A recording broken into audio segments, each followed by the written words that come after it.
राजकारणात येणाऱ्या आणि राजकारणात आलेल्या तरण्या पोरापोरींशी बोलायचं आहे आज.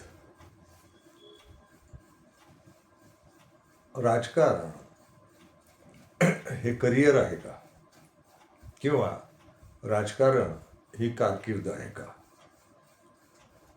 तर जुन्या व्याख्यानुसार सांगायचं तर राजकारण ही करिअरची गोष्ट नाही, कारकिर्दीची आहे. मात्र कारकीर्द आणि करिअर यात फरक आहे. कारकीर्द म्हणजे तुमच्या कारभाराचा प्रवास, आणि करिअर म्हणजे तुम्ही करत असलेल्या कारभाराच्या प्रवासात तुम्ही मिळवलेलं उत्पन्न.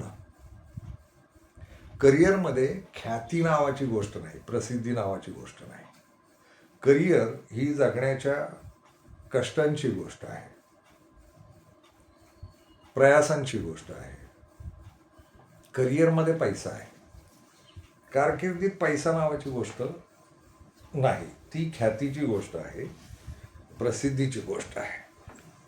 त्यामुळं राजकारणात करिअर हे पूर्वीच्या काळी नव्हतं. राजकारणात पूर्वी कारकीर्द असायची. कोण कसा कारभार करतं, किती सच्छील राहतं, किती नाव कमावतं, हे ते असायचं कारकिर्दीत. करिअर हा वेगळा शब्द आहे. करिअरमध्ये व्यवसाय आहे, आणि व्यवसाय म्हणून राजकारणाकडं आज पाहिलं जातं. करिअर म्हणूनच पाहिलं जातं. एकेकाळी नव्हतं, ते आज आहे. आजच्या मूल्य व्यवस्थेत राजकारण ही तरुणांसाठीची करिअरची गोष्ट आहे. मग करिअरच्या पण काही अटी आहेत. पण म्हणजे उदाहरणार्थ करिअर करायचं असेल, ज्या क्षेत्रात करायचं असेल, तर त्या क्षेत्राचे नियम, संहिता, आचारसंहिता असं सगळ्या क्षेत्रांना लागू पडतं. तुम्ही कुठेही नोकरीला जा करिअर म्हणून, काही शिक्षण घ्या करिअर म्हणून, तुम्हाला एका शिस्तबद्ध व्यवस्थेतच जगावं लागतं. राजकारणाला पण ती अट आहे. पण आपल्याकडं किंवा जगभर सुद्धा राजकारण ही जगण्यातला खूप मोठा बदफैलीपणा करता येण्याची सोय. सत्ताधीश झाल्यावर आपण मोकाट होऊन आपल्याला हवा तसा बदफैलीपणा करू शकतो, जनतेवर सत्ता गाजवू शकतो आणि जनतेला हवं तसं वापरू शकतो, अशा अर्थाला गेलेलं आहे. आणि भारतात तर ते तसंच आहे. युरोपीय राष्ट्र, अमेरिकन राष्ट्र, अगदी मध्यपूर्वेतली किंवा पश्चिम मध्यमधली जी राष्ट्र आहेत, अरबी राष्ट्र, तिथं तर राजेशाहीच आहे. पण त्यांच्या स्वतःच्या आचारसंहिता आहेत आणि त्या पाळणाऱ्या अनेक संस्था आहेत. भारत हा सगळ्यात वेगळा देश आहे. चीनमध्ये पण स्वतःची एक राजकीय व्यवस्था आहे आणि ती अगदी कठोरपणे चालते. छक्के पंजे, डावपेच, एकमेकांना कुरघोड्या करणं, एकमेकांना खिंडीत गाठणं वगैरे, हे सगळे जगभर चालतं. राजकारणाचा मूळ प्रकार तोच आहे. खरं तर राजकारण पारदर्शी, प्रामाणिक आणि सरळमार्गी असलं पाहिजे, असं आमच्यासारखे भाबडे लोक म्हणत राहतात. आणि आमच्यासारखे भाबडे लोक म्हणताना जगात जे काही खूप लोक झाले सच्छील, आणि ते सगळेच म्हणत आलेत. जगभरचे सगळेच, अगदी सॉक्रेटिस, प्लुटोपासून सगळ्यांनी गृहीत धरले की राजकारणात, सत्ताकारणात पारदर्शीपणा आणि प्रामाणिकपणा असला पाहिजे आणि सरळ मार्ग असला पाहिजे, तरी सत्ता करताच येते. भारतात सारख्या देशात, जपान पण फार शिस्तबद्ध देश आहे राजकारणाच्या बाबतीत. तिथं वर्षाला 4-4, 5-5, 8-8 पंतप्रधान बदलतात, कारण ती नीतिमूल्य नावाची गोष्ट आहे.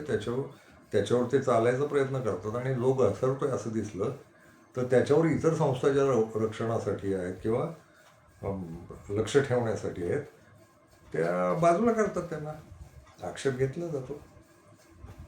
आपल्याकडेही संस्था आहेत सगळ्या. म्हणजे एक आहे, राजकारण म्हणजे नुसत्या सत्तेची खुर्ची किंवा सरकार असं नसतं. सरकार मुळात सत्तेत बसलेले मंत्री संत्री म्हणजे सत्ता किंवा सरकार असं नाही आहे. सत्ता म्हणजे काय काय तर सत्तांचं, अनेक संस्थांचं मिळून एक वर्तुळ तयार होतं. मग त्यात सर्वोच्च न्यायालय आलं, न्यायालय आली सगळी, त्यातले सरकारी अधिकारी आले, वेगवेगळी खाती आली, पोलीस खातं आलं, सगळी खाती, कारभार पाळणारी सगळी खाती ती सरकारी म्हटली जातात. काही स्वायत्त संस्था आल्या आणि सगळ्यात महत्त्वाची संस्था आहे राजकारणावर लक्ष ठेवणारी ती समाज आहे. समाज ही या सगळ्यातली मोठी संस्था आहे. मग कारभार करणारे ज्या ज्या सत्ता आहेत, जी ठिकाणं आहेत ती सगळी सरकारमध्येच आहेत. सर्वोच्च न्यायालय किंवा न्यायालय ही सरकारमध्येच असतात. पोलीस खातं हे सरकारमध्येच असतं. अगदी कोळसा खाणी वगैरे याच्याबद्दल काम करणारे लोकही सरकारमध्येच असतात. पर्यावरणावर काम करणारे लोक सरकारमध्येच असतात. आणि मला महत्त्वाचं विधान करायचं आहे ते हे की हे छोटे आहे, हा 10%च भाग आहे. 90% उरलेला समाज सरकारमध्येच असतो आपल्या देशात. आणि सगळ्यांचं काम आहे एकमेकांवर लक्ष ठेवणं. तर मग अशा पार्श्वभूमीवर तरुणांनी राजकारणात यायचं असेल तर मग आता पार्श्वभूमीचा अभ्यास झाला पाहिजे. नेमकं काय चाललंय प्रत्येक संस्थांचं. तर लक्षात घ्या, प्रत्येक संस्था ही भ्रष्ट झालेली आहे. प्रत्येक संस्था भ्रष्ट आहे आपली. ते काही प्रमाणात लोक सच्छील सरळ मार्गे आणि प्रामाणिक असतात, ते सोडून देऊ. पण बहुतेक मोठा गट, कितीही मोठा गट, अगदी तुम्ही 99% म्हणालात, 90% म्हणालात, 80% म्हणालात, तर हा मोठाच गट आहे. हे मोठे गट आहेत ना, ते सगळे भ्रष्ट झालेत. आणि संस्थात्मक म्हणालो त्यात मग न्यायालय असतील, पोलीस खातं असेल, कोळसा खाणी मंडळ असेल, महामंडळ असतील, सहकारी संस्था असतील, साखर कारखाने असतील, इतर उद्योगधंदे असतील, शेती असेल, आणि सत्तेत बसलेली, मंत्रिमंडळात बसलेली माणसं असतील, ह्या संस्था आहेत, या सगळ्या भ्रष्ट झालेल्या आहेत. पण या छोट्या यांचं प्रमाणच 10%, 20% असं गृहीत धरलं तर 80% प्रमाणात असलेली मोठी संस्था म्हणजे समाज, तर समाजही भ्रष्ट आहे. समाज भ्रष्ट आहे. आणि या ज्या संस्थांचं वर्तुळ आहे सगळं, सत्ता चालवणाऱ्या, देश चालवणाऱ्या, कारभार चालवणाऱ्या, यांचं जे चक्र आहे ना, ते भ्रष्टाचाराचं चक्र आहे. यात तुम्हाला यायचं आहे.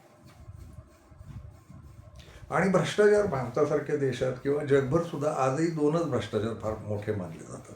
एक आर्थिक भ्रष्टाचार आणि दुसरा लैंगिक भ्रष्टाचार. जग प्रचंड आधुनिक झालंय, फार पुढं आलंय, विकसित झालंय, पण लक्षात घ्या, अजूनही सगळ्या जगभर लैंगिक भानगडींना, लफड्यांना भ्रष्टाचारच म्हटलं जातं. कोणाची लफडी सापडली की गदारोळ सुरू होतो. बघा बघा, तो लफडेबाज आहे, ती लफडेबाज आहे. आणि हे जगभर आहे, फक्त भारतात नाही. त्या अमेरिकेला आधुनिक समजायची आपल्याला सवय, त्या आधुनिक अमेरिकेत सुद्धा फार लफडी चालत नाही. उघडकीला आली की बोंबलच. लफडी करत राहतात जगभर सगळे लोक, पण ती उघडकीला येऊ नये नावाचा एक प्रकार आहे. आणि उघडकीला येत नाहीत आपल्याकडचे भ्रष्टाचार, तोवर भ्रष्टाचारी नसतं कोणी. मग ते आर्थिक असतील, लैंगिक असतील. तर या दोन भ्रष्टाचारांमध्ये माहीर असलेल्या या संस्था आहेत भारतातल्या सगळ्या. म्हणजे सरकार, न्यायालय, पोलीस खातं, अमुक तमुक सगळं, तुमची जी काही यंत्रणा ना, शेती विभाग, आरोग्य विभाग, शिक्षण विभाग, सगळे असे भ्रष्टाचाराचं वर्तुळ आहे मोठं. आणि यातला जो सगळ्यात मोठा घटक आहे समाज, तोही भ्रष्टच आहे. कारण या संस्था जर भ्रष्टाचार करतायत तर कुणाच्या जीवावर करतायत? समाजाच्या. म्हणजे समाज भ्रष्टाचारात सामील आहे ना. आणि नुसतं मतदानाला पैसे खातो वगैरे असं काही नाही. कुठल्याही भ्रष्ट पुढाऱ्यांच्या मागं लागलेले जे कार्यकर्ते असतात किंवा त्यांच्या मागं आमचे नेते, आमचे साहेब, आमचे दादा, आमचे पादा असं जे म्हणणारे लोक आहेत ना, हे भ्रष्टच आहेत. त्यांना कळत असतं आपला पुढारी महाभ्रष्टाचारी आहे, त्याच्याकडे दाबून पैसा आहे. त्याच्या नादी लागणारे लोकही भ्रष्टच आहेत ना. आणि कुठले ना कुठले लाभ घेणारे लोक भ्रष्टच आहेत ना. म्हणजे लाडकी बहीण नावाची योजना काढली, 1,500 आणि 2,100 काहीतरी रुपये वाटायचं ठरलं. एकाही भगिनीनं विचारलं नाही की कशाचे देत आहे, कारण नसताना का देत आहे पैसे. लाईनीला उभे राहिलं ना, आता भांडतात बिणतात. तर भ्रष्टाचाराचाच प्रकार आहे ना. काही तर असं ना, आम्हाला घेणं नाही, द्या आम्हाला 1,500 रुपये. एकही माऊलीनं विचारलं नाही की का देता, काय कारण आहे बुवा. आणि त्याची कारणं सगळ्यांना माहिती होती. मतदानासाठी चाललंय हे ढोंग.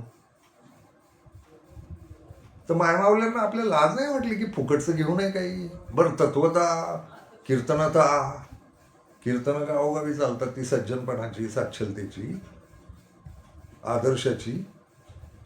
असे कोणीतरी दिलेले फुकटचे घेऊ नये काय, असं आपल्याकडे तत्व आहे ना. का दिले, तर आमचा हक्क आहे. कशाचा हक्क आहे. बरं, हक्क फक्त 1,500 रुपयात भागतो का. हजारो कोटीचे भ्रष्टाचार करणारे तुमचे पुढारी तुम्हाला येऊन पुन्हा जनतेच्याच पैशातनं 1,500 रुपये देणार. ते काही खिशातनं देणार नाहीत. एकही शेतकऱ्यांना विचारलेलं नाही की का देता 6,000 रुपये आम्हाला वर्षाला, किंवा काय आता 12,000 झाली, काय कारण आहे. शेतमालाला भाव द्या, त्याचा कायदा करा. ते होत नाही गेल्या 78 वर्षात. आणि 6,000 रुपये प्रत्येकाच्या बँक अकाउंटला येतील. कशासाठी, काय कारण आहे. बरं, त्या 6,000 होतं काय. अर्धा एकर शेत असेल तर अर्धा एकर शेतात 6,000 रुपये वर्षाला पुरत नाहीत. म्हणजे शेती उत्पन्न वाढवण्यासाठी दिलेत का नाही, ते लाचेचाच प्रकार आहे ना तो. आणि तत्वज्ञान आहे ना, कोणी काही फुकट दिलं तर घेऊ नये, कष्ट करावेत वगैरे वगैरे. कुठल्याही शेतकऱ्यानं किंवा कुठल्याही माऊलीनं विचारलं नाही की हे फुकटचे पैसे का देत आहे आम्हाला, आम्हाला बाकीच्या सुविधा द्या ना. शेताला पाणी नाही आहे, शेताला वीज नसते, पानदीतनं रस्ता नाही आहे, मला शेतापर्यंत जायला रस्ता नाही आहे, चांगली बीजे मिळत नाहीत, अस्सल बीजे मिळत नाहीत, रासायनिक खतं अस्सल मिळत नाहीत, खतच मिळत नाहीत अस्सल. हे शेतकरी याच्यावर बोंबलणार नाहीत. ते कुठली तरी एक धंदेवाईक यंत्रणा असते वैचारिक, ती सांगत राहते हा बळीराजा आहे, जगाचा पोशिंदा आहे, त्याच्या गांडीला ठिगळ पडल्या, चड्डी नाही त्याला, आणि हा जगाचा पोशिंदा, त्याच्या व्यवसायावर मदत करणं, लक्ष देणं असं काही नाही आहे. तर हे भ्रष्टाचाराचेच प्रकार आहेत ना. म्हणजे यंत्रणा सगळ्या भ्रष्ट आहेत हे सत्यच आहे, पण समाजही भ्रष्ट आहे, त्याचं काय करणार आहोत आपण. आणि समाजाला नावं ठेवायची नसतात म्हणा.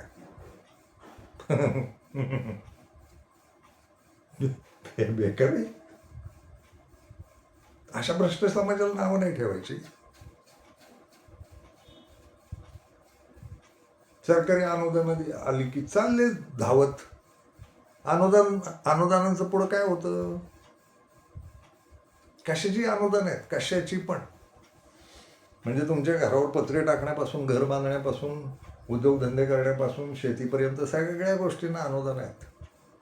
एवढी अनुदानं वाटलीत गेल्या 70-78 वर्षात सरकारांनी, केंद्र सरकारांनी, राज्य सरकारांनी. एकदा अनुदानांचा हिशोब करूया ना, की अनुदानं गेली कुठं. हागणदारी मुक्त गाव नावाचं योजना आहे, त्याच्यात पैसेच पैसे आले. झाली का हागणदारी मुक्त गाव. मला आठवतं सुरुवातीला 3,500 रुपये दिले सरकारनं संडासं बांधायला. आता काहीतरी मधल्या काळात मी ऐकलं होतं 19,000. आता वाढलं असेल कदाचित. 3,500 त्यावेळेस दिले होते, सगळ्या राज्यात दिले होते. कुठं गेली संडासं. संडासं खाल्ली लोकांनी. ते समाजाला भ्रष्ट नाही म्हणायचं. तर भ्रष्टाचाराची सवय झालेला हा समाज आहे. या समाजाची झोपत या संस्था आहेत. या समाजाच्या जीवावर या संस्था चालतात. सगळ्या क्षेत्रांच्या. आरोग्य, पर्यावरण, हवामान, अमुक तमुक सगळी. आकाशवाण्या, टीव्या, काय जे असेल ते, साहित्य, कला, संस्कृती, सगळी क्षेत्र समाजाच्या जीवावर चालतात. आणि सगळ्या क्षेत्रांमध्ये भ्रष्टाचार आहे. बौद्धिक भ्रष्टाचार आहे. हिणकस दर्जाच्या लोकांना वर घेणं आहे. त्यांची कुठली परीक्षेची पद्धत नाही. तर अशा या भ्रष्ट समाजात, भ्रष्ट यंत्रणा, भ्रष्ट समाज यांच्या ज्या दुष्टचक्रात तुम्ही राजकारणी म्हणून येताना काय ठरवलेलं आहे. तर दोन पर्याय दिसतात मला. पहिला उपाय हा फार व्यवहारी आहे. तुम्ही सगळं ते जे काही सच्छिलपण वगैरे आहे ना, त्याची ढोंग जरूर करा. कारण पुन्हा आणखी एक आहे, समाजही चेहरा सच्छिलतेचाच घेऊन बसलेला आहे आणि यंत्रणाही चेहरा सच्छिलतेच्याच घेऊन बसल्या. आपण ना कागदावर फार सगळे सच्छिल आहोत आणि एकमेकांच्या समोर आणि अंतर्गत सगळ्यांच्या बुडाखाली भ्रष्टाचार आहे आणि दोन्ही प्रकारचे, आर्थिक आणि लैंगिक सुद्धा. हे वास्तव आपल्याला माहिती आहे. तर पहिला उपाय व्यवहारी आहे. तो असा आहे की जसं चालू आहे ना तसं चालू द्या आणि तुम्हीही त्यात सामील व्हा. अगदी जरूर सामील झालं पाहिजे तसंच. जग असं वाटतंय तर मी एकट्यानंच कशाला सरळ मार्गी वागू किंवा सच्चिल वागू किंवा सज्जन वागू, असं तुम्ही ठरवलं पाहिजे. हा उपाय आहे आणि तो चालू आहे आता. म्हणजे तुम्ही पुन्हा वेगळं काही करणार नाही. आणि आणखी एक आहे, वेगळं काही करायचं ठरलं तर त्याच्या शिक्षा भोगाव्या लागतात अशा बटबटीत आणि भ्रष्ट समाजात. तुम्ही सच्छील सज्जन राहायचं ठरलं तर एकटे पडता आणि तुम्हाला त्रास दिला जातो, तुम्हाला खेचलं जातं किंवा मग फेकलं जातं वेगळं. आणि हे सगळे क्षेत्र चालतं, साहित्य, पत्रकारिता, कुठेही राजकारण, समाजकारण. तर मग व्यवहारी मार्ग उपाय एवढाच राहतो की तुम्ही आहे त्या व्यवस्थेतच जाणं आणि आपलं कारकीर्द करणं, ज्याला करिअर म्हणतो आपण. तर करिअरचा हा ऑप्शन आहे त्या रेग्युलर राजकारणात, चालू असलेल्या राजकारणात आपणही सामील होणं आणि आपल्या वाटेला जे येईल ते आपण अनुभवणं. त्यातलं जे काही असेल ते मिळेल. आणि देशातली लाखो करोडो पोरं गुंतलेलीच आहे त्यात. म्हणजे साहेबांच्या आज्ञा येणं, मग साहेबांनी निवडणुकीसाठी पैसे देणं किंवा साहेबांनी कोंबड्या कपडे वगैरे घ्यायला पैसे देणं, दारूच्या बाटल्यांसाठी पैसे देणं चल रहा है. मतदारही पैसे खातातच. 5 वर्षात बऱ्याच निवडणुका होतात आणि 500-500, 2,000 वगैरे लोक गोळा करतात. मुंबईत आता महानगरपालिका निवडणुकीत 4 मतांना 86,000 रुपये 4 जणांना मिळाले. 4 जणांना मिळून 86,000 रुपये, लाखाच्या जवळपास. हा धंदा आहे. तर या प्रवाहात जायला हरकत नाही. हे करिअरचं खूप मोठं ऑप्शन आहे.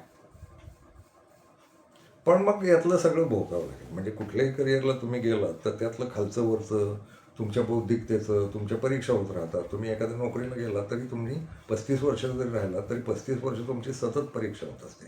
तुम्ही लायक आहात की नालायक असं दररोज पाहिलं जात राहतं. कोणतरी यंत्रणा असतातच त्या पाहणारे तुमच्या नोकरीत.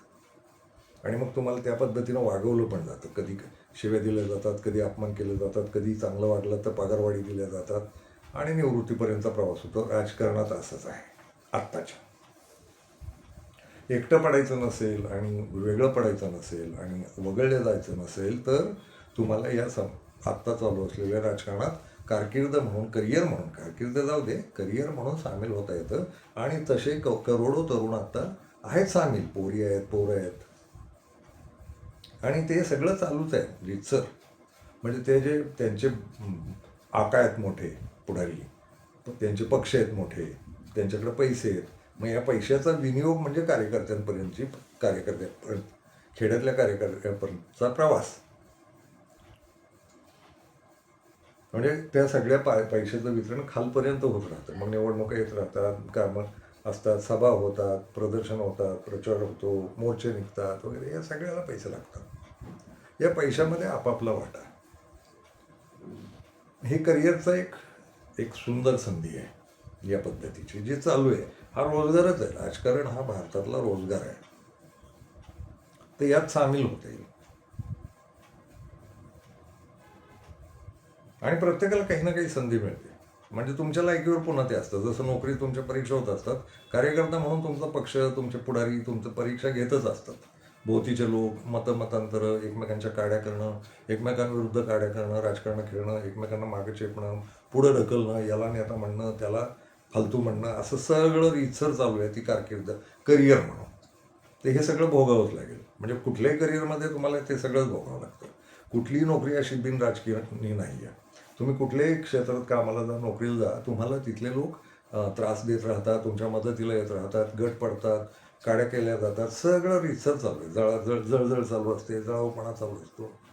हा मानवी स्वभाव आहे जो राजकारणातही दिसतो आणि त्याच्यात खूप कार्यकर्ते आहेत. मग काही कार्यकर्ते डोक्याला हिरव्या, पिवळ्या, पांढऱ्या, तपकिरी, निळ्या, भगव्या अशा पट्ट्या बांधून अमुक घोषणा, तमुक घोषणा, जय भीम, जय मीम, जय भीम, जय शिवराय, जय महाराष्ट्र, भारत माता की जय, वंदे मातरम वगैरे असं काहीतरी म्हणत हिंडत असतात. तो रोजगाराचाच प्रकार आहे सगळा. आणि काहीतरी संधी हवी असणं तरुणांचं इच्छाच असते ना, काहीतरी संधी हवी आहे मोठी, तर त्या संधीसाठी सगळे तरुण धडपडत असतात. म्हणजे आज आपण अमुक कार्यकर्ता आहोत, आज फक्त सतरंज उचलत आहोत, उद्या स्टेजवरच्या खुर्च्या उचलाव्या लागतील, परवा आभार प्रदर्शनाला माहीत हातात येईल, तेरवा कुठल्या तरी प्रचाराला दुसऱ्या गावात जाता येईल, हळूहळू नेता तयार होत जाईल. मग एकदा कधीतरी तो ग्रामपंचायतीचा सदस्य होईल, आमदार होईल, खासदार होईल. खूप संधी आहेत राष्ट्रपती होण्यापर्यंत. आणि प्रत्येकाची इच्छा आहे. आणि स्पर्धा कुठल्या क्षेत्रात नाही, स्पर्धेचीच क्षेत्र करून ठेवलीत आपण. म्हणजे मला वाटत राहतं जगाचं वाटोळ केलंय, पण जगाला नाही वाटत आपलं वाटोळ झालंय स्पर्धेत काढून. म्हणजे आमच्यासारखी मूर्ख माणसं म्हणत राहतात स्पर्धा ही वाईट असते म्हणून, पण स्पर्धेत असलेले म्हणतात हे मूर्ख आहेत म्हणून. त्यांना ते आवडतं खूप स्पर्धेचा जुगार खेळायला सगळ्यांना.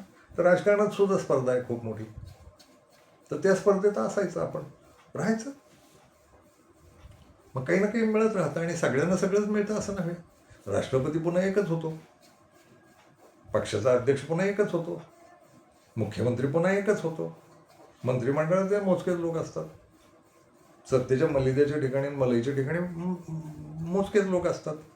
तुम्हाला मग सतरंजी ते राष्ट्रपतीपद एवढा मोठा प्रवास आहे आणि तुमच्या लायकीनुसार ते ठरतं. आणि दुसरी गोष्ट, तुम्ही प्रत्यक्ष कार्यशाळेतच गेल्यावर, राजकारणाच्या पक्षातच गेल्यावर तुम्हाला प्रशिक्षणही मिळतंच ना. कसं जायचं पुढं, कोणाला ढकलायचं मागं, कसं रस्सीखेच करायची, खेकड्यासारखं कसं वागायचं, कधी टुणकण उडी मारायची, कधी पक्षांतर करायचं, कधी कुठं लाभ आहे, झाज बुडणारे कसं ओळखायचं, कधी उडी टाकायची, अशी सगळी प्रशिक्षणं आहेत राजकारणात. कार्यशाळाच आहे राजकारण म्हणजे मोठी, आणि त्यात तयार होता येतं सगळ्यांना. तर तो एक करिअरचा प्रकार आहे. आणि संधी पण आहेत त्यात खूप. सगळ्यांनाच मिळतील असं नव्हे, सगळे तसं नसतं. खूप मोठा समाज असतो ना, त्याच्यावर त्यांना चेपत ते दहीहंडीचे कसे थर लागतात, तसंही राजकारण. तुम्हाला शिड्या चढतच जावं लागतं माणसांच्या, आणि माणसांना पायाखाली घेतच जावं लागतं वर, आणि खालच्या माणसानं वापरावं पण लागतं, संतुलित ठेवावं लागतं. खूप कठीण जबाबदारी पण आहे ती. आणि मग तुम्ही शीर्षस्थ पोहोचता आणि मग तुम्ही कोणीतरी होता. तर ही स्पर्धा आहे. तो वरचा झळकतो एकदम खूप मोठ्यावर गेलेला, खालच्या पायतळी जो कोण उभा आहे ना शेवटच्या थरावर, त्याची ओळखसुद्धा नसते, तो गर्दीत असतो. आणि त्याचं कामच आहे वरनं कोसळला तो की त्याला धरायचं, जिवंत ठेवायचं. राजकारण हे असंच आहे दहीहंडीच्या थरांसारखं. घुसळून घुसळून माणसं वर जात राहतात. त्यातली जी चतुर आहेत, व्यवहारी आहेत, मग ते हळूहळू ताकदवान होतात, असं ते सगळं आहे. तर भ्रष्ट व्यवस्थेत, लैंगिक आणि आर्थिक भ्रष्टाचाराच्या व्यवस्थेत सगळे यंत्रणा लिप्त आहेत, आणि त्यात ही राजकारणी मंडळी पण करिअर म्हणून आलेली आहेत. तर त्यांच्याकडे वेगळ्या नजरेने पाहण्याची गरज नाही. पण मग एक आहे, जेव्हा सगळी क्षेत्र, सगळी माणसं भ्रष्ट होऊन बसतात ना, तेव्हा निव्वळ दलदल होते, चिखल होतो, आणि भयावह लांब लचक वाळवंटासारखी दलदल होते. आणि या स्पर्धेच्या, एकमेकांना चेपण्याच्या, भ्रष्टाचाराच्या राजकारणात कुणीही सुखी होत नाही. स्वतः या सत्तांचा, आर्थिक सत्तांचा आणि लैंगिक सत्तांचा लाभ घेणारे लोक सुद्धा सुखी होत नाही. सुख नावाची एक गोष्ट मी मागच्या कुठल्या तरी व्हिडिओत म्हणालोय. सुख म्हणजे जन्माला आल्यापासून मरेपर्यंत मेंदूची शांतता म्हणजे सुख.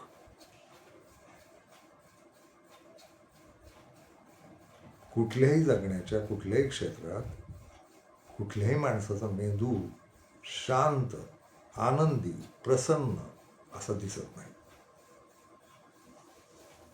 सत्तेत लैंगिक भ्रष्टाचार करताना एका स्त्रीबरोबर आपण झोपले किंवा एका पुरुषाबरोबर झोपलोय, तो जो काही 10-15 मिनिटाचा खेळ आहे ना, तेवढं सुख आहे फक्त. पुढं खूप वेळ उरतो. पैसाही प्रचंड मरणाचा कमवला, सगळ्या सुविधा विकत घेतल्या, मेंदूची शांतता गायब आहे.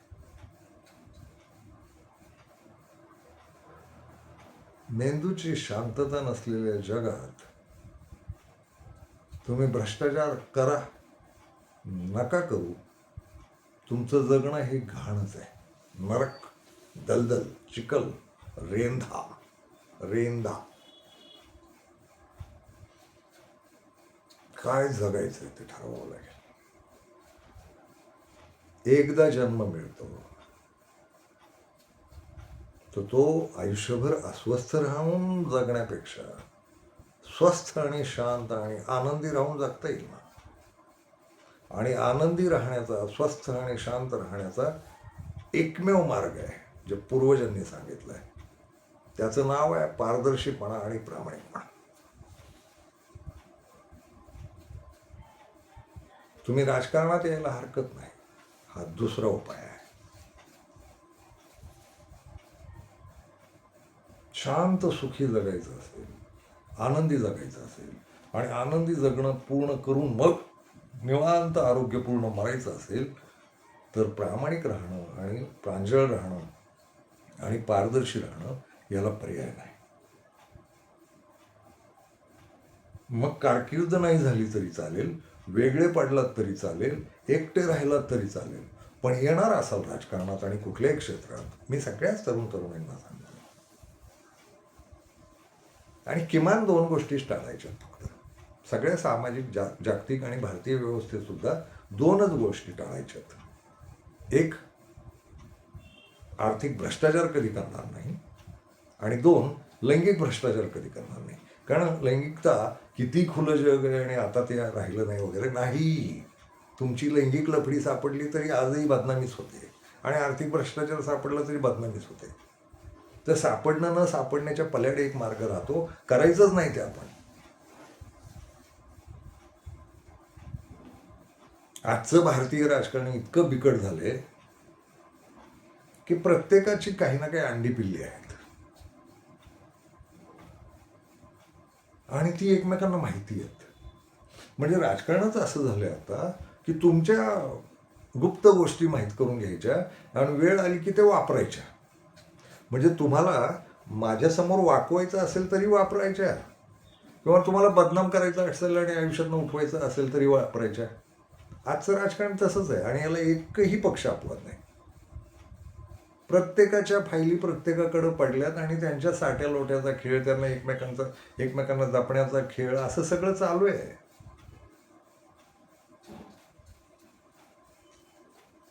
खूप लोक असे हळहळले की, म्हणजे हळहळणारे लोकही फार विचित्र वाटले मला. ते हळहळले की बघा अजितदादाची राखही अजून शांत नाही झाली तोवर सुनेत्राताई पवार मंत्रिमंडळात शपथ घ्यायला गेल्या. सुनेत्राताई पवारांवर 25,000 कोटी घोटाळ्याचा आरोप आहे, आणि जो अजून बीजेपी सरकारनं मागं घेतलेला नाही, कोर्टानं मागं घेतलेला नाही, आणि सगळ्यांवर आहे. अगदी तो देवाभाऊवर पण नागपूरमध्ये खूप तक्रारी आहेत. तो पदावर आहे म्हणून ते चेपत राहतो एवढं सोडलं, म्हणजे त्याला विरोध करणारा कोणतरी वकील आहे तो तुरुंगात आहे विनाकारण. म्हणजे या देवेंद्र फडणवीसची लफडी काढणारा कोणतरी माणूस आहे, वकील, त्याचं आडनाव विसरलं नाव, तो तुरुंगात आहे. सगळ्यांचं सगळं, तर ते अंडे पिल्ल्यांचा धंदा आहे.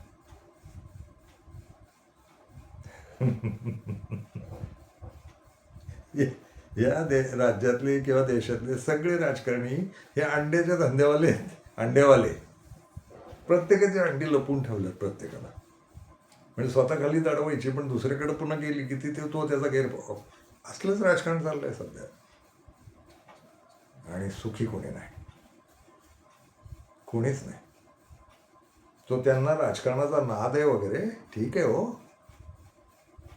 हेच जर त्यांनी सच्छील राजकारण केलं, पारदर्शी प्रामाणिक राजकारण केलं आणि फक्त कारकिर्दीचं राजकारण केलं, करिअरचं नव्हे. कारण राजकारण्यांनी करिअर केलं. 75 मी जे बोंबलत राहतो की 75 नंतर आलेले सगळे राजकारणी करिअर करायला आले, आर्थिक आणि लैंगिक. आणि लैंगिक धुमाकूळ आहे निव्वळ. पत्रकारांना खूप माहिती असतं. वरच्या पत्रकारांना ते दिल्लीत बसलेल्या पत्रकारांना विचारलं, लय गमती चालू असतात. आणि सगळीकडे राजधानीमध्ये हेच आहे. आणि असं बोलू नये वगैरे. नाही नाही, तुम्ही सोडा ना ते. आणि सगळ्यांना माहिती असतं. व्यभिचार आणि भ्रष्टाचाराची एक गोष्ट सांगतो, फार महत्वाचं तत्व आहे ते. 2 जण एकमेकांना सामील झाल्याशिवाय किंवा सहभागी असल्याशिवाय व्यभिचार किंवा भ्रष्टाचार करता येत नाही. आणि जिथं 2 जण सामील आहेत ना कुठल्याही कृत्यात, ती गोष्ट गुप्त राहत नाही. आणि परिस्थिती, वातावरण, सुविधा ही तिसरा घटक आहे. म्हणजे व्यभिचार आणि भ्रष्टाचार करायला तिसऱ्या घटकाची मदत घ्यावी लागते. ती वस्तू असेल, ते घर असेल, तो रस्ता असेल, ती गाडी असेल, कुठल्या तरी एका सुविधेचा वापर करावा लागतो. म्हणजे एका व्यभिचारात आणि भ्रष्टाचारात 2 व्यक्ती आणि 1 सुविधा, 1 घटक तिसरा असं सामील असतात. आणि जेव्हा 3 तिघाडे होतात तेव्हा काम बिघाडे होतात. हा नियम आहे निसर्गाचा. त्यामुळे दडून काहीच राहत नाही. आपल्या भारतीय वातावरणात काय खूप माहिती असतं आपल्याला, तरी आपण जाऊ दे म्हणत कशाला बॉम्बला. बरं, आपणही तसेच असतो बऱ्याचदा. थोडे जळत राहतो, अर्थांना मिळते आपल्याला नाही एवढंच. पण आपली वृत्ती तीच असते. मिळेल तिथं लाईनी मारायच्या, सारख्या भुका बाळगायच्या, याचे आकर्षण त्याचे आकर्षण. तो बगलेत नवरा आहे किंवा बगलेत बायको आहे आणि तरी दुसरे पुरुष आणि बायका आपल्याला आवडण्याची नाद असलेले लोक आहोत आपण. आणि यांना निसर्ग म्हणतो आपण. पुन्हा समाज रचनेनं शिकवलेल्या निष्ठाबिष्ठा आहेत त्या गुंडाळून ठेवायच्या आणि मेंदूतल्या मेंदूत का होईना व्यभिचारी किंवा भ्रष्टाचारी व्हायचंच. आणि याला निसर्ग म्हणायचं. पुन्हा गंमतच आहे. मेंदूवर संयम ठेवायला शिकवलं आहे आपल्या पूर्वजांनी अगदी खूप लाखो वर्ष. तो संयम नाही पाळायचा. मेंदू आहे, जाणारच. माणूस आहे, चुकणारच. असली विधानं आहेत. माणूस आहे, तो मेंदूवर नियंत्रण ठेवेल. बरं, तत्व तयार करून ठेवली सच्छील जगण्याची, सामाजिक चांगल्या आदर्श जगण्याची, नैतिक जगण्याची. नैतिकता आणि नैतिकता शब्द आहेत. हे समाजानं तयार करून ठेवले ना हजारो वर्षात. त्यातल्या नैतिकतेच्या मार्गावर नाही जाता येत का? नैतिकतेच्या मार्गावर गेलं तर हे प्रश्नच उद्भवणार नाहीत ना. हे जर सगळे आरोप आणि भ्रष्टाचार आणि दलदल, तुम्ही स्वतःच्या आयुष्याची दलदल करून घेणार राजकारणात जाऊन. दलदलीला माघार नाही. इथं जेवढे राजकारणी अपघाती आत्महत्या करून मेलेत ना, आणि रोज संध्याकाळी मग थोडीशी दारू, मग गुटखा खा, व्यसन करा. कारण मेंदू झोप यायला पाहिजे. मेंदू अस्वस्थ असेल तर झोप नाही येत. आणि गाढ झोप लागण्यासारखं या जगण्यातलं सुख नाही, दुसरं सुंदर सुख नाही. यांना झोपच येत नाही. हा दुसरा उपाय आहे, सज्जन आणि सरळ मार्गी पारदर्शी राजकारण करणं. मग भ्रष्टाचार न करणं, व्यभिचार न करणं. तुमचं काम आहे. तुम्हाला नेता व्हायचं आहे, निश्चित. तुमच्या नेता होणं म्हणजे काय असतं तर ज्याला आपल्या स्वतःच्या कल्पना सुचतात की समाज असा चालला पाहिजे, जग असं चाललं पाहिजे, तोच तो नेता होतो. तर नेता व्हायला हरकत नाही. पण नेता होताना पैसे लागतात आणि मग ते पक्ष चालवायला पैसा लागतो. मग आलेली प्रत्येक बाई वापरायची ना आलेला प्रत्येक पुरुष वापरायचा. यातनं बाहेर येऊ ना. मनगट, त्याचे कष्ट, आणि नेत्याला सगळ्या सुविधा देतात. समाज इतका चांगला आहे की तो समाज आपल्यासाठी राबणाऱ्या माणसाला सगळ्या सुविधा देतो. मी फिरलोय खूप राजकारण्यांबरोबर, खूप. ज्या काळात राजकारण्यांना पैसेच मिळत नव्हते ना, त्या काळात या गावातनं त्या गावात जाताना जेवण, राहणं, खाणं, प्रवासाची सुविधा लोकच करायचे. कारण आपल्यासाठी राबतो. ते गेलं.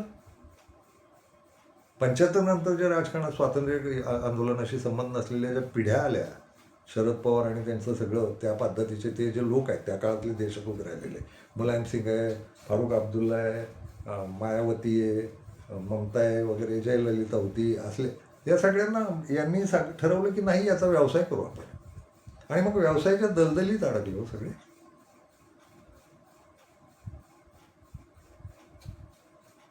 एक लक्षात घ्या, हे लोक श्रीमंत झाले, त्यांची ॲफिडेव्हिट जरी पाहिली निवडणुकीला दिलेली. माझा साधा प्रश्न आहे की एक माणूस 50-60 वर्ष खासदार आहे, आमदार आहे,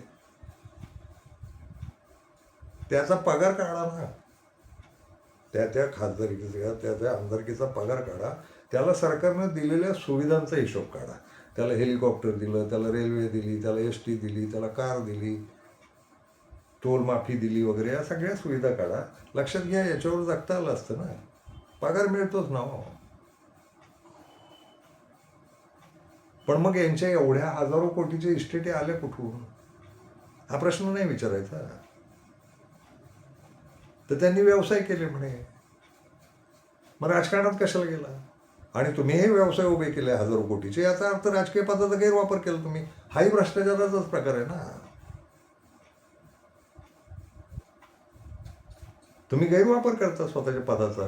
तुम्हाला योजना पुढच्या माहिती असतात, मग तुम्ही तिथं जाऊन जमिनी विकत घेणार, तिथं आपले एजंट पाठवून, माणसं पाठवून जमिनी विकत घेणार त्यांच्या नावावर, बेनामी जमिनी, आणि मग 10-15 वर्षांनी तिथं मोठी घोषणा होणार, तुम्ही त्या जमिनी ज्या 1.5 दमडीत घेतल्यात त्या अब्जावधीत विकणार. हे असलेच आहेत मॉडेल यांची. ते एवढ्या पैशाचं हव्यासाचं करायचं काय? आणि पक्ष चालवायला पैसे लागतात. एकदा जाहीर करा पक्षाकडे पैसेच नाहीत म्हणून. एक तर लोक येणार नाही तुमच्याकडे, पण सचिल प्रामाणिक लोक येतील ना तुमच्याकडे. आणि लोक निर्लज्जपणे बोलतात पैशाशिवाय. आता चांगली माणसं निवडणुकीत उभंच नाही राहू शकत. खूप लोक, चांगल्या माणसांनी राजकारणात आलं पाहिजे, हो मान्य आहे. तुमचा समाजसुद्धा भ्रष्टच आहे ना. चांगल्या माणसांना कुठं निवडून देतो? कष्टाळू माणसांना कुठं निवडून देतो? तो नाशिकला माझा जितेंद्र भावे आहे, त्याची तर बदनामीच करतात. तो लोकांची कामं करतो घरचं खाऊन. अशी कितीतरी उदाहरणं आहेत देशात. खूप मित्र वर्तुळ आहे माझं मोठं. अगदी उत्तर प्रदेश वगैरे, प्रयागराजला माणूस आहे आपला, पोरगी आहे आपली इथली, ती धडपडत असते राजकारणात. खूप लोक आहेत देशात, नाही निवडून देत तुमचा समाज. तुम्हाला जात धर्म वापरणं राजकारणात, हा सुद्धा भ्रष्टाचाराचाच प्रकार आहे ना. झेंडेन बिंडेन, ते भगवा फडकवला आणि हिरवा फडकवला, आणि कशावरही गुंतलेले असता तुम्ही.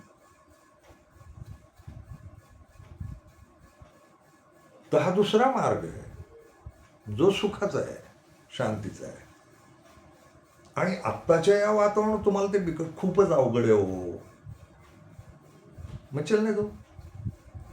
चलने दो याचं खरं कारण, मग या राजकारणी तर असे सडून मारणार आहेत. यांचे खून होतील, यांच्या केसेस चालू आहेत. आता तर उघडपणेच बोललं जातं.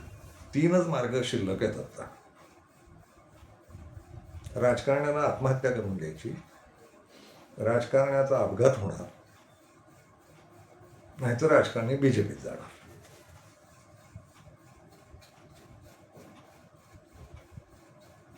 तीनच मार्ग आहेत. आणि सुखी कोणीच नाही, स्वतः बीजेपीवाले पण नाहीत. तर त्यांनाही रोज त्या धकाधकी, रोज लक्ष ठेवणं, किती काम आहे ना त्या मोदी, शहा आणि फडणवीसला. रोज नियंत्रण करणं. आणि कसलेही भ्रष्ट, आम्ही सगळ्यात संस्कारी पक्षाचे लोक आहोत वगैरे, आणि असले लोक शेजारी घेऊन बसायचे. बरं, जाहीर झाले त्यांचे भ्रष्टाचार सगळ्यांचे. बरं, भ्रष्टाचार यांनी जाहीर करायचे, आधीच केलेत, आणि पुन्हा शेजारी घेऊन बसायचे. तुमची काय करायची? इतके संस्कारी पक्ष तुमचा, ते शेजारी घेऊन बसणार तुम्ही.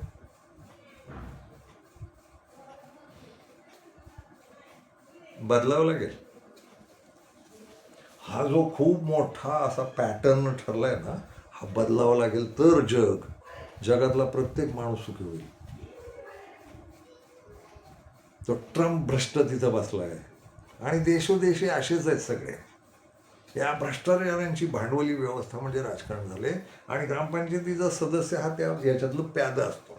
आणि कार्यकर्त्यांचाही विचार ना, काही कार्यकर्ते याच्यासाठी राबत राहतात. कार्यकर्ते हे उंदरं आहेत या सगळ्या मोठ्या यंत्रणेतली, जागतिक यंत्रणेतली. ही पोखरलेली, भ्रष्ट, लैंगिकतेनं आणि आर्थिकतेनं पोखरलेली आणि स्वास्थ्य हरवलेली यंत्रणा आहे. जग अस्वस्थ आहे सगळं जग. आणि सगळे यंत्रणा भ्रष्ट. आरोग्य, शिक्षण, शेती, कुठलेही रस्ते बांधा भ्रष्टाचार. विजेचे खांब आणायचे तरी पुन्हा यांचं लाचार व्हायचं. प्रामाणिक पगारावर सरकार जे काही पगार देतं, ज्या सुविधा संविधानानं दिलेल्या आहेत तेवढ्यावर पुढारी म्हणून जगता येईल ना. आणि पुढाऱ्यांची जबाबदारी ती घेईल ना, सरकार घेईल, जनता घेते. हा दुसरा पर्याय आहे. अवघड आहे पण हाच पर्याय आहे. कारण माणसं सुखी व्हायची असतील ना तर हा एवढाच एक प्रकार राहतो. सुख, जगण्याचा आनंद केवळ प्रामाणिकपणात, पारदर्शीपणात आणि प्रांजळपणात आहे. तुम्ही सुखी नाही आहात याचा अर्थ तुम्ही प्रांजळ, पारदर्शी, प्रामाणिक नाही आहात. तुमच्या सगळे यंत्रणा पारदर्शी, प्रामाणिक नाही आहेत असाच त्याचा अर्थ आहे. या सगळ्या यंत्रणा पारदर्शी, प्रामाणिक, प्रांजळ करायच्या असतील तर पुन्हा माणसांनीच कष्ट घ्यावे लागणार ना. आभाळातनं कुठली शक्ती उतरणार नाहीये हे करायला. मानवी जग चालवायला मानवांनीच ठरवलेल्या तत्वांवर मानवांनीच अंमल करणं हेच आहे. मानवांनीच ठरवलंय. मी भाबडेपणानं अजिबात बोलत नाही कारण माझं नाहीच आहे हे. आपल्या सगळ्या पूर्वजांनी मिळून ठरवलं की प्रामाणिक जगू, पारदर्शी जगू, नैतिक जगू आणि त्याची बंधनं आहेत, त्याचे संयम आहेत, त्याची शिस्तबद्धता आहेत, त्याच्या आचारसंहिता आहेत. या सगळ्या आपण पाळू असं पूर्वजांपासून सांगत आले. मी माझं स्वतःचं तत्त्वज्ञान नाही सांगत आहे. आपल्या शिकवणीतच पूर्वजांनीच सांगून ठेवले. आपल्या संस्कारात आहे ना ते सगळं. त्या संस्कारांचा प्रत्यक्ष अंमल करणं कठोरपणानं आणि त्याच्यासाठी 2-4 पिढ्यांनी त्याग करणं. काय भोगावं लागेल ते लागेल पण प्रामाणिक आणि ठामच राहू असं ठरवावं लागेल. तर मग या जगातली सगळी माणसं सुखी होतील, आनंदी होतील आणि तुम्ही व्हाल. आणि आज नाही झालात 1-2 पिढ्या, 3 पिढ्या, 4 पिढ्यानंतर हे शिस्तबद्ध होतील. आणि कोण जे मला म्हणणार असतील ना की फार भाबडं बोलतात तर तुम्ही मूर्ख आहात असं मी थेट विधान करीन. कारण हे भाबडं बिबडं मी नाही तयार केलं. हे तुमच्या आमच्या आईबापांनी, पूर्वजांनी तयार केलंय. मी नाही, मी एकट्यानं नाही. आपण सगळ्यांच्या पूर्वजांनी मिळून तयार केलंय. नैतिकता, प्रामाणिकपणा. मला भाबडं म्हणण्याची चूक करू नका. तुमच्या माझ्या पूर्वजांनी मी जे शिकवलंय ना तेवढंच बोलतोय फक्त आणि तेच खरं आहे आणि तुम्हालाही पटतंय ते. मी एकटा काय करणार? अरे तू एकटाच तर सुरुवात कर आधी. येतील ना जोडीला खूप माणसं. सगळे शोधत आहे प्रामाणिकपणाच्या आणि सच्चिलपणाच्या. सगळे तुमच्या आत पण आहे. तुमच्या आतच आहे की आपली सगळी कामं, जगण्याची कामं, सगळ्या सुविधा या प्रामाणिक आणि पारदर्शी असल्या पाहिजे. तर आपल्याला सोपं जगता आलं पाहिजे. हे तुम्हालाच वाटतंय. आत आहे ना तुमच्या. बिकट जग तुम्हीच करून ठेवलंय, घाण जग तुम्हीच करून ठेवलंय. अजून यंदा आहे ना सगळा सामाजिक आणि राजकीय सगळाच लपडी तुम्हीच करतात आणि तुम्हाला ती नको येतात ना. पापाची भावना आहे तुमच्यात. तर ते तसं जगूया ना. एकाच्या हातात एक हात देत चला, एक साखळी तयार करत चला आणि हे रेंदेवाले संपवा. आणि कोणावर मी परवा काहीतरी टाकलंय, याच व्हिडिओवर काहीतरी टाकलंय चॅनलवर, कोणा राजकारण्यावर प्रेम करू नका. मुळात कुठल्या नेतृत्वावर प्रेमच करू नका. तुम्ही प्रेमात पडला ना की तो शेण खायला, गू खायला मोकळा होतो.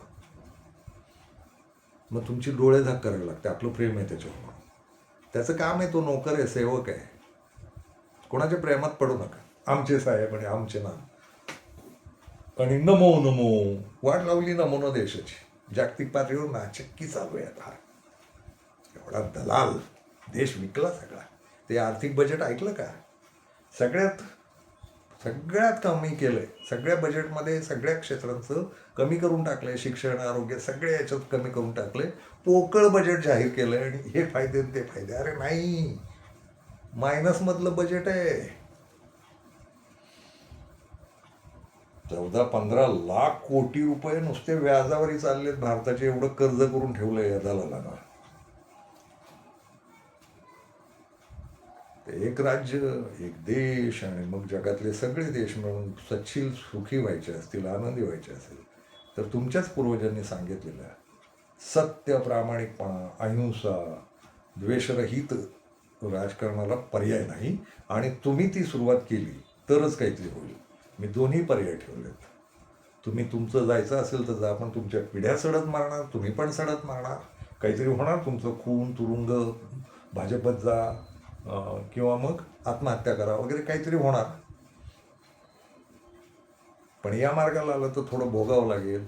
याच्यात तुमची बदनामी, सच्छील माणसाची बदनामी लवकर करतात लोक. हे लोक कुजबुज गँग आहे, ही याच्यासाठीच बसलेली असते, सगळ्यांची लफडी शोधत बसतात. तर सच्छील मार्गाला आलं तर तुम्ही पण सुखी राहाल, मेंदूची शांतता तुम्हाला मिळेल आणि सगळे मिळून साखळी बांधून जर उभे राहिलो तर तुमच्या पिढ्याही चांगल्या जगायला लागतील. हे भाबडं नाही, ही आठवण परत देतो. हेच वास्तव आहे, याला पर्याय पण नाही. नाहीतर मला त्या चिखलात दलदलीत घाणीत. जय हिंद.